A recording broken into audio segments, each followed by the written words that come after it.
Okay, so this is my first filmed client reading. I'm just gonna get right into it, no intro. I'll be using various decks. I will also be using live shuffling, so unfortunately, because I am holding my little phone camera aloft in the air with one hand, I will be intermittently placing the phone down. Sorry. Very, very janky setup at the moment right now. But anyway, all that aside, hopefully that won't deter the reading from being any less insightful. Alright, let's get right to it then. Alright, first client reading. Let's see here. I'm going to go ahead and shuffle this deck. Let's do it. Let's see.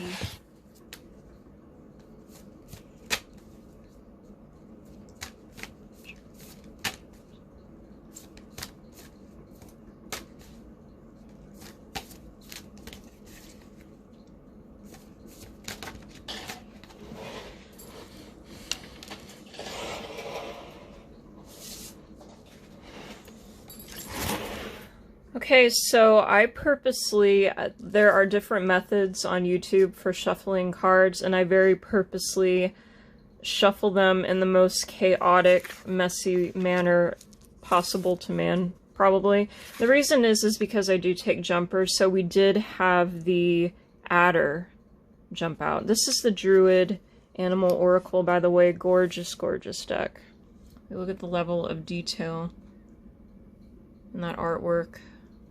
Alright, so we did have the adder jump, but I was originally intending to pull 3, but we'll keep the jumper as well. So let's see, I'll go ahead and continue to shuffle.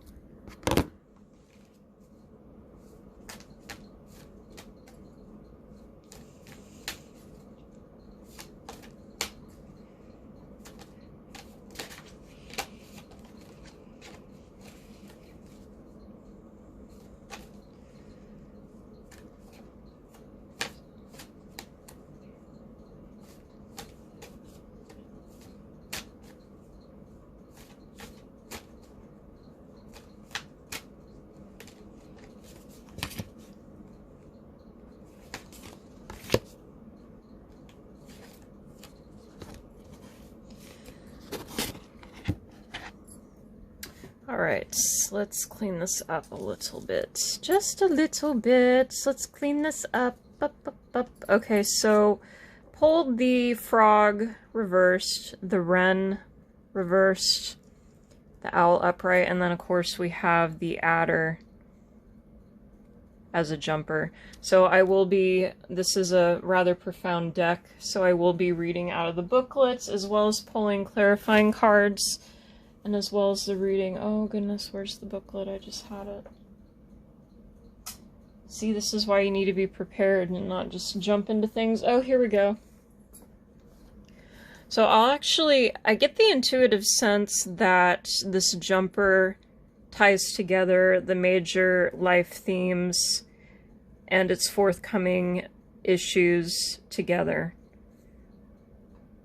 Like we see two snakes, which is of course a number indicating the dialectic duality, but also balance and equilibrium, and they're beginning to coil. It's rather reminiscent of the caduceus. So I get the sense that the issues presented here potentially will be tied within what is thematically signified here. So I get the intuitive sense to save the adder for last. So we're going to go ahead and save that jumper for last. I don't typically do that, but I'm attempting to connect to my intuition here, and I'm seeing that this should be saved for last. So we're going to save that adder for last. Alright, so the frog reverse. Let's see here. What does it say? Oh, this is really tough, just holding a camera aloft like this. Let's see. Oh, goodness. Forgive me. This is what I got to work with right now. There's the adder.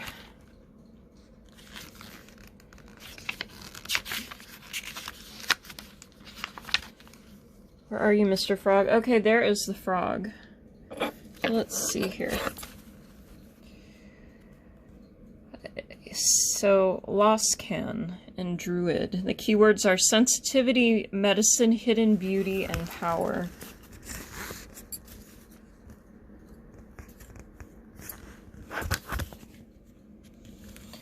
Alright, and what else do we got here? Sorry about that. So, I'll read both the uprights and the reversed meaning. Right now, it's functioning in its shadow, I suppose, similar to the archetypal cards. We could say that it's functioning within its shadow self right now. So let's see. The Loscan unites the elements of water and earth, bringing joy, delight, and healing in its singing and hopping and leading you to the sacred spring from which you may be refreshed and renewed. A cold-blooded creature living half on the land and half in the water, the frog possesses an extremely sensitive skin, considered magical by shamans. A companion of the rain spirits, the frog can help you develop your sensitivity to others, to healing, and to sound through your skin and your whole body and aura. Nothing is what it appears to be, and life is more fun than you at first supposed. There is a hidden beauty and a hidden power in all of nature, and as you open yourself to this, you will feel close to the goddess, and close to both the earth and to the water. Look for beauty and the magic behind appearances. Now, it did pull reversed, and that suggests that you're learning how to embrace difficult circumstances. The frog that you must marry may well turn out to be a prince. The circumstances you have chosen to accept, while apparently unappealing or difficult, may well bring you rich rewards in the end. Remember that the frog brings medicine, and medicine brings healing. So, that's the intuitive sense I kind of got. Is I think it's referring to specifically marital problems, the marital issues that you've been having, from what you've relayed to me. I know it's not been in depth, but the sense that I get is, well, let's see. Let's pull the clarifiers here. I'm pulling from an astrological. Like, I'm not doing the Rider-Waite. I could do the Rider-Waite, but you know what? We're pulling astrology cards. So let's see how. I know there's multiple stressors going through your life, and you're going through a period of major transformation inwardly, but I do very much get the intuitive sense that this is referring specifically to the marriage. And I can see why that would be a major point of contention in your life right now, because of course there could be a stressor that, or a trigger that this marriage and marital conflict could flick, and then all of a sudden you're relapsing. And of course we don't want that now, do we? So let's see. You know, should I shuffle this? You know what? I'm going to shuffle it. Hold on.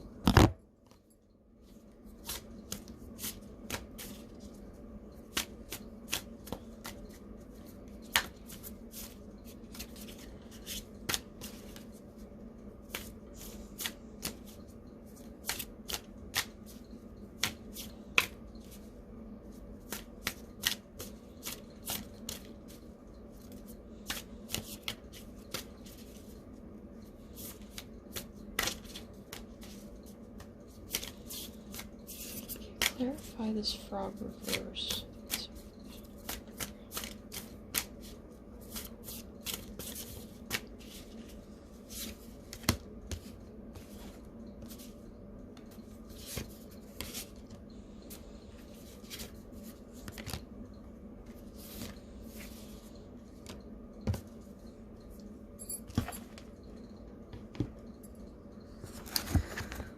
Okay, so this is with, oh goodness, the camera, I'm so sorry. This is with the Astrosoul Oracle clarifiers. So we have Mars reversed, which I see great, there just seems to be a lot of hissy fits and fighting that cannot be controlled. And of course Lilith, repressed desires, but she's reversed. Interesting. Aquarius, oh, it is my dear client. That is her rising in the Aquarius.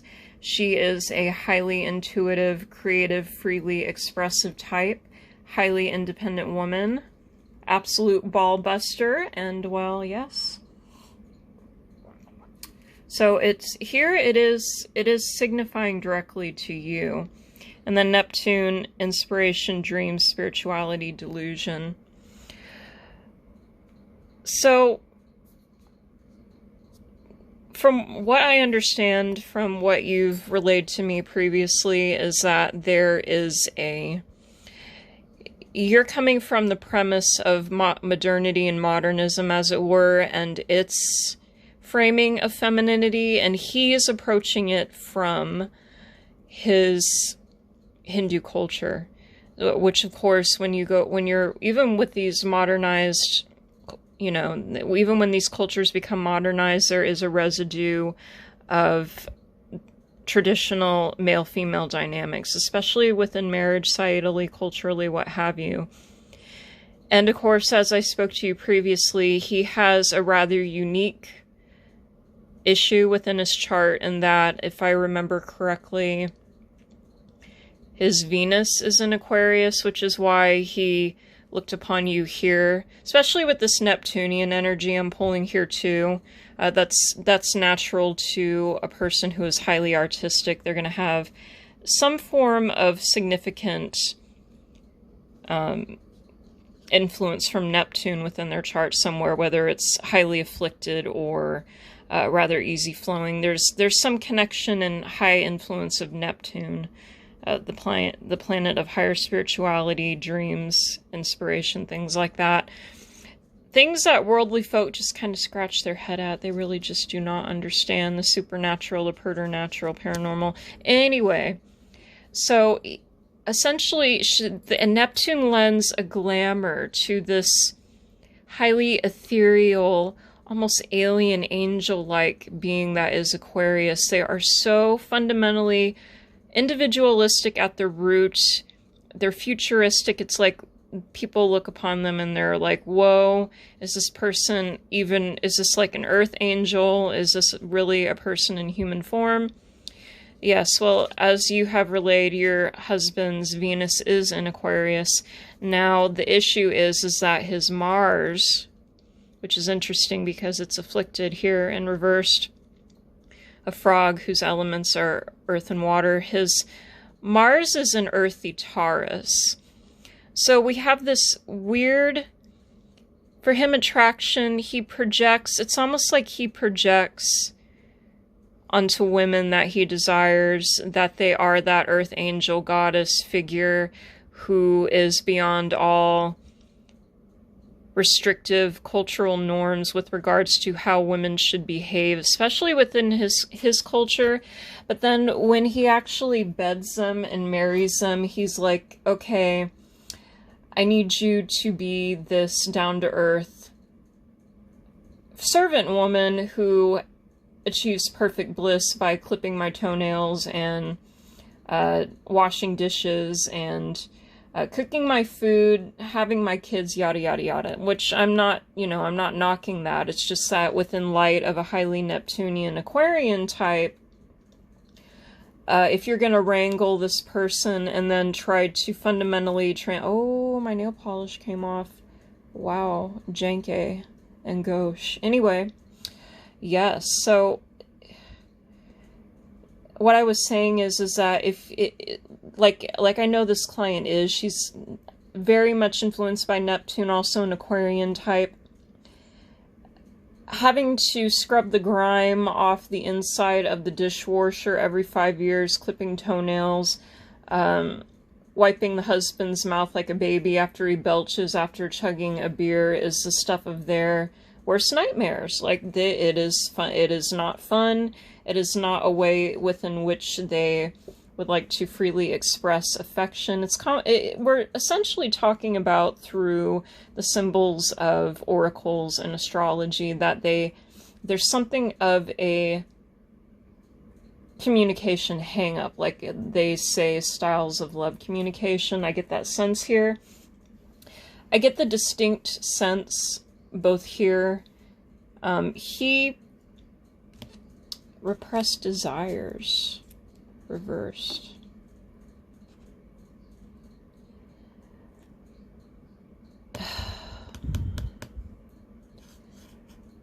I get with, see, the upright, that means there is repressed desires. It's almost like the shadow side is starting to unconsciously influence this person. And when that happens, it usually manifests as them acting out rather destructively and rather blindly. But here it's reversed along with the frog, which is earthy and watery. I kind of see this specifically as your husband. I think he may be highly congenial and maybe a great communicator on the job, but within closed doors,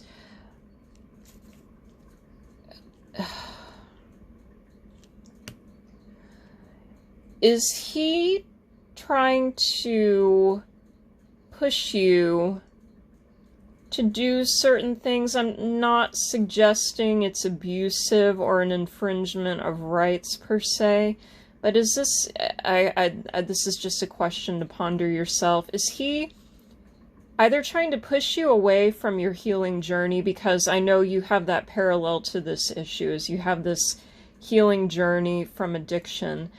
He can't be doing this if that's the case.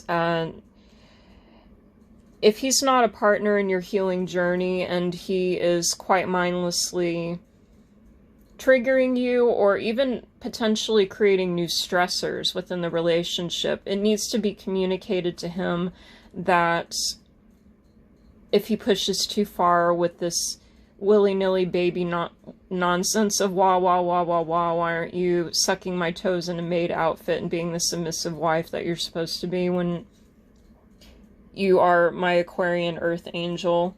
I want you, you know, all that.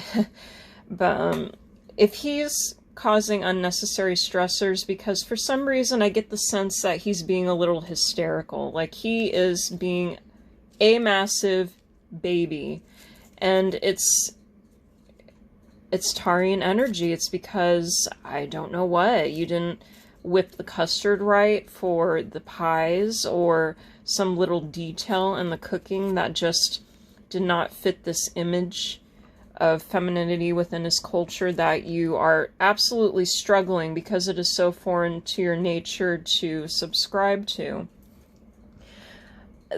There needs to be fundamentally a study and a discussion of love communication styles, because I think for whatever reason his needs are not being met because of that conflicting element of the type of woman he's attracted to, but then how he wants her to function as a wife once he actually marries the chick and is living with her. And that's on him. That's his own conflict. I believe y'all are in marriage counseling, and if that's the case, he needs to be taking it seriously, but as most men behave, I don't see it here. I just see him cycling through endless hysteria of unconscious wants and needs he's not willing to self-reflect upon, and then is projecting it onto you. Meanwhile, you're just quite simply being yourself. And it's muddying the waters of this relationship, especially on an emotional level, and that's dangerous because instead of the poison of the skin of the frog with upright serving as the antidote, this, well, it makes me think of the alcoholism again. I mean, honestly, I mean, if he's going to serve as that poison, and you have, and which of course with trauma and addiction, there is very much that somatic, bodily, unconscious component. If if the psychological damage of your fights is registered too deeply, you're gonna relapse, to be quite frank with you. I'm just being clear with you. So what I see here is I'm not gonna go so far as to say that this man may have incidents of addiction within his life in the past, but earth, water, especially Lilith, there's an attachment disorder of some sort with his mother, is the sense I get. And that is his own healing path to take. He sees you as this goddess Earth Mother with that Neptunian energy, especially amplifying that humanitarian humanity's friend Aquarian energy, but to be quite frank with you, that is his own healing journey to walk. And he needs to walk it fast, because there is that potential that he is so stressing you out you could relapse.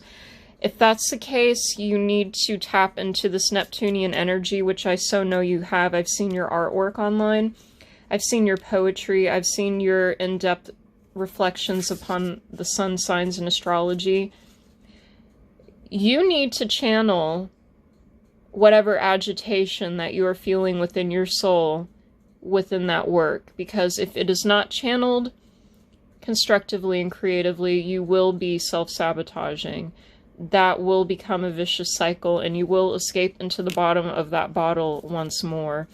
So if he is being a stressor, which I very much get the sense that he is, because it's his own nonsense that he won't look at himself out of male pride, you need to start doing you again. Like I told you, I indicate, like, I'm not, this energy here is really not marital wife energy. It isn't. You are in that position, however, so I do recommend, I posted you a link to that book on femininity. I do recommend that book. It isn't like how third wave or second wave even feminism frames femininity. It's not that you totally lose your self-expression, your hobbies, yourself, your entire soul to be a wife. It's just that with relation to a husband that is a decent husband, you do have to lean into them and you have to be a little sympathetic towards them. But if he's a total mess, you'll have to pull back a little bit. Or I know you're rather argumentative because you are a highly independent woman and you're intelligent, but you may want to agree to disagree. Let bygones be bygones, compromise, and just do you. I very much see an indication that you need to be bringing artwork, poetry, writing back into your life, and it needs to be ASAP, because you will be, unfortunately, relapsing because of his nonsense. Lilith reversed. This conflict between his desires with regards to women that he projects onto people, I very much get the sense it's something having to do with his mother. He perceives, personally, that for whatever reason, her maternal role was of an abusive influence upon him, or she held him back creatively in some way, or she revealed a darker side to femininity that he really simply did not care to see. But see, that's his issue. He obviously needs to go on a healing journey himself. And I mean, if you have, in my mind, if you have a spouse on a healing journey, you need to very wholeheartedly, with clear vision, walk that path with them. And that requires what now? Oh my, that may require healing on your end. Because what if your pain and your bullshit and your nonsense stresses your partner out and then they're relapsing?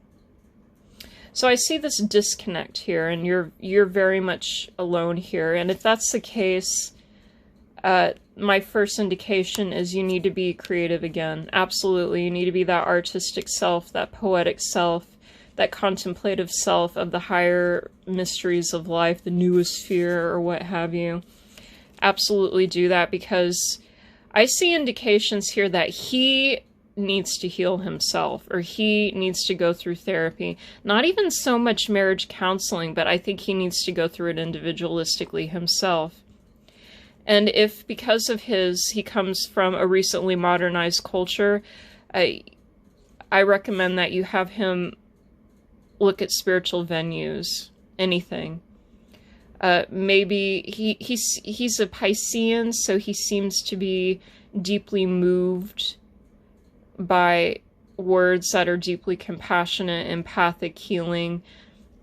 Maybe just start throwing you know, most of the major religions are about that. So you can start maybe throwing quotes or insight at him. And when he's deeply moved, nearly to tears, or if he asks you what that was, or he says, oh, my little earth angel woman, she is so wise, like he has done in the past, you can be like, well, it's from this tradition. That sounds like so much work, especially because you're on your healing adventure yourself, but that's what I recommend. Like, maybe, because it seems like lengthy conversations just turn into an utter shit show between the two of you. But you have indicated that he is moved by sagacity and brevity, and you can quote saints at him or any type of spiritual insight from any major religion that is in-depth, profound, and very brief, because that seems to be the communication style he responds most to as a Pisces. So I very much see that. This healing journey is on you, and if your partner is going to be that insane, hysterical baby because he can't get the Earth Goddess to wear a maid outfit and clip his toenails in just the precise angle at the precise time of day because of apparently maternal issues, that's on him. And if that keeps repeating and it's starting to develop into something of a stressor where you're scared that you're going to relapse into the bottle, absolutely do not relapse into that bottle, which of course, as you well know, that Neptune can represent that too. Instead of going the route of self-destruction for your transmutation of your pain and your suffering within your marriage, do that artwork, draw, write the poetry, read the poetry, write blog stuff about astrology. I personally adored your reflections upon astrology. I think you're highly astute. I think you have a talent for poetry. I think you're highly insightful. So instead of swirling in that near abyss of despair and escaping into the drugs, the bottom of the bottle, just start creating. I know it's terrifying, but just as you made that perilous dive into the addiction, you'll have to have a leap of faith and just start creating again. That's what I see within the situation if it doesn't improve with the husband. So yes, let's move on. Let's move on to the run. Reversed.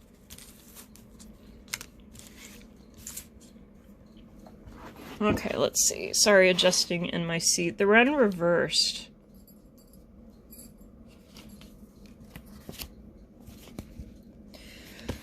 Alright, what do we got going for the Ren? What have we got here for the Ren?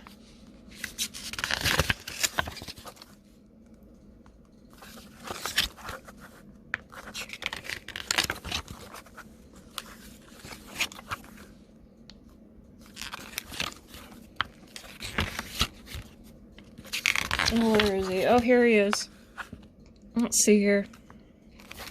Oh, this is so out of focus.